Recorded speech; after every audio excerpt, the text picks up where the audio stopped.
The labor market surprised economists again in November with a third straight month of job gains. Statistics Canada says the economy added 54,000 jobs last month, compared with economists' expectations for a small loss.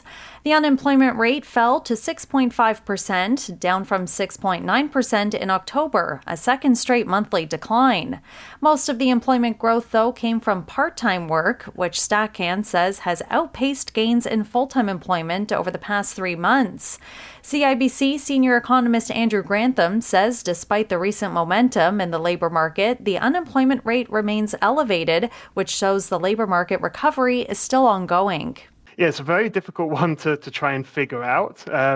We would suggest that the truth kind of lies somewhere in between the headline numbers and some of the underlying detail, where the labor market and the economy is starting to improve, but maybe not quite as quickly and dramatically as the headline numbers suggest. Still, the economy has added 181,000 jobs from September through November. Before then, the jobs market had been relatively cool since January as it coped with U.S. tariff uncertainty.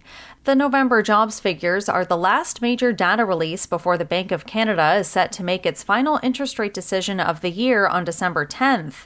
Grantham thinks the central bank will hold rates steady. I think the Bank of Canada has done enough for now. They can see how the recovery progresses.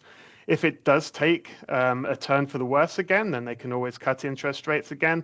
But as we stand right now, the economy does seem to be recovering. The Bank of Canada had signaled after cutting its policy rate by a quarter point to 2.25% in October that it may be finished with further adjustments as long as incoming economic data doesn't end up significantly weaker.